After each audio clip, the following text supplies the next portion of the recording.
Let's start shouting about what we already know. Gardening and plants, in other words, horticulture is good for me, it's good for you, and it's good for the planet. Ladies and gentlemen, we have a job to do. We must tackle the perennial problem of a lack of vision by planners and politicians. Short-term decisions must not always prevail. We must get our message across. Horticulture delivers long-term gain after long-term gain. We, in horticulture, are certainly bigger together. But the whole is greater than the sum of the parts. We will continue to be stronger together, leading us all being better together. Can gardening dramatically improve people's lives? He was always excited about the times that he spent in the garden with the crowd. With self-esteem and the way that people are now interacting with him where he was always shunned away. And the community that's accepted him as part of that has influenced and improved his well-being and feeling just by the power of that garden. The difference that happens in that community now around plants with Easter egg hunts and Jubilee all plays a part in that type of interaction. Power of plants and communities, people that haven't gardened, interacting together. I asked at the beginning whether plants had the ability to change people's lives. The answer is yes. We're going to have a look at some of the macro factors that are out there, so changing the population, the environment, demographics, technology, what that means, what are some of the changes we're starting to see at the moment. Now, why is that important? Well, at the moment, when we compare people, irrespective of income group, age, socioeconomic group, there's a tendency to spend less on your garden if you rent it. We seem to be seeing more volatile weather events. Climate change is increasingly becoming a reality that we have to take account of. It's making our market and our seasons year to year far less predictable. The studies from America that actually touching product increases impulse purchasing. It's that sense of ownership that we seem to get by picking something up and handling something. The more we burden the brain in terms of the shopping trips, the harder work it is, the more we are likely to criticise and critically evaluate what's in front of us, the more we like to walk away. In terms of the offer, credibility is so important. We have to make sure that what we do is actually at least as good, if not better, than anybody else in the areas we trade in. Over the last 18 years, gardening has actually grown by 32%. Non-gardening has grown by 166%, and our restaurants 224%. I believe without the changes that we've made, we would not be the business that we are today. We're a busy retail places, and people, I believe, do like coming to places that are actually busy. I'm going to leave you with one thing, and it was just a food for thought in terms of this complex business we now call a garden centre. It came from Ken Allen many years ago. He actually said, if you want to sell more plants, sell better coffee. How can we really relate to that next generation of consumers if we don't have a next generation of garden experts in our stores? And I guess from that simple but very powerful thought, the Home-Based Garden Academy was born. The programme lasted 12 months, with students based in our stores providing real retail experience, but supplemented with a range of training interventions. But I'm going to tell you lot that we took on 20, but 1,300 people, 1,300 young people applied for those 20 places. So they're out there, and we've just got to go and get them and start doing something together. I don't know how the hell we do it, and hopefully people like Carol, people like the RHS. And there's so many facets of our organisation that if we're going to attract young people, we really need to come together en masse. We can't just go a few here, a few here, a few here. We need to come together. And they came back with the scary statistic that less than 50% of careers teachers could actually define the word horticulture. Not promote it, not discuss the opportunities around it, they didn't even know what it meant. But for us to make a difference, we have to get it into the curriculum. And for the first time, the new national curriculum for England, which was implemented in schools in September, mentions the word horticulture. And we just want to finish off by saying actually the future of horticulture is also the future of your businesses. So it's all of your responsibility to do something, even if it is spreading the word, supporting a school at a careers day, being an ambassador, getting your employees involved. No matter what you do, however small, added together, it's adding to a momentum that is out there and is moving everything forwards.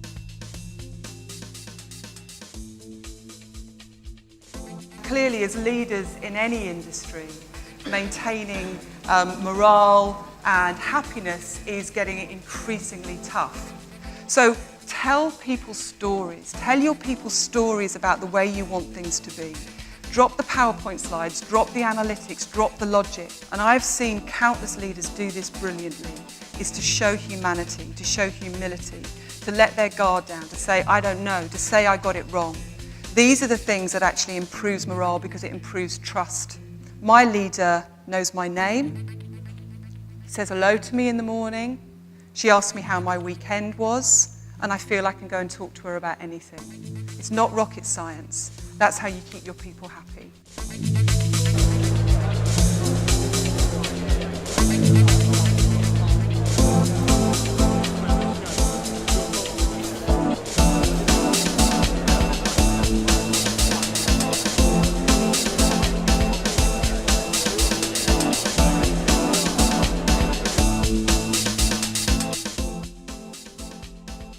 I'm going to tell you today about how Briars faced up to those problems using cutting-edge eye tracker technology, the power of licenses, and edgy alliances with designers. We've used on-trend inspiration and hard work and commitment from a team of largely ex-retailers. Looking at a cross-section of customers using eye tracker, which is trackable video recording eyewear, to monitor their responses during their retail journey. At Briars, we took on board this information, rebranding, relaunching, and developing new product, designing new stands, designing new packaging, completely reinventing our cataloguing and presentation of the range to embrace lifestyle, provenance, quirkiness, on-trend design, and originality. I think proper customer service is not about trying to using certain phrases to bring them in. It is about creating a relationship. So the reading group brought on the writing group. The writing group led to comedy nights, led to quizzes, music nights, poetry. We do have authors. We use it to advertise. We use it to create stories as well, because we don't pay for advertising. We invent news stories. I think the key is when people say, can we do something in your shop? We say yes. And it sort of spreads and it roller coasters from there, and we just keep saying yes. And what did we find? Well, reassuringly, what we found was the absolutely bleeding obvious. But there are two groups in there, two distinct groups. There's newbies and there's experienced gardeners. And we know that typically they're 28 to 40, they are either pre-child or they've just got, they've got young children. They're relatively time and cash poor, and time spent gardening isn't a priority for them. Fundamentally, they think gardening is outdoor housework. We need to reassure people on this area. It's not knowledge, it's about reassurance.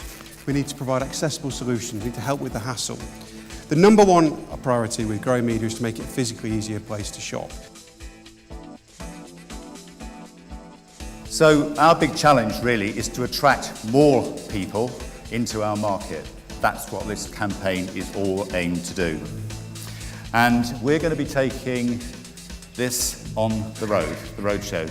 The objectives are that taking the Love the Plot You've Got campaign to the consumer and not expecting them to find us. That won't happen. We need to demonstrate typical outdoor living space transformations. That is the core of what we're going to be doing for the roadshow. We need to focus on the inspirational aspects of it.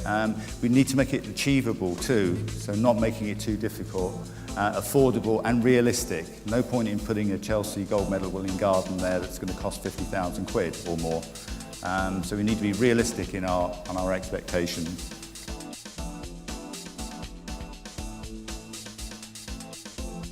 And what we were trying to do was get to this branded experience where the processes that underpinned the service made sure it was consistent, made sure that it was intentional, but that it felt different. It was that intangible, fluffy, it feels different. But everything went back to Speed & Lewis's words, written in 1926. If there is any secret to what John Lewis do, or Virgin Atlantic, who I've worked for, or other businesses, First Direct, it's that you start inside and then work out. So the first thing Speed & wrote in 1926, the ultimate purpose is the happiness of its members. Forget about customers, let's create a fabulous community inside the business, and then actually the customer experience largely becomes an external reflection of the internal relationships that exist in the organisation. It's the classic freedom in a framework stuff. The framework was great place to work, great place to shop, with a bit more detail supplied by the founder's words. So people knew exactly what was expected of them, but then within that framework, I didn't want to script them or overmanage them to the point that they felt constrained, that they could do what they think is right for customers. And people love stories and they'd remember the stories, and it brought the definition and the ethos of the business to life in a fresh way every week, every time we put one of these stories out, so people could identify and think, I know what sort of business I'm in now, and maybe be inspired to do something similar themselves. Thank you very much to all of our speakers. I'm sure you'll agree, some real inspiration there.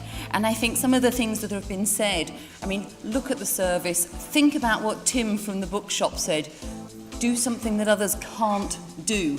And I think that the garden centres and garden retail is precisely placed to be able to do that. You can offer experience, you can offer that feeling, you can and you have the ability to do something different.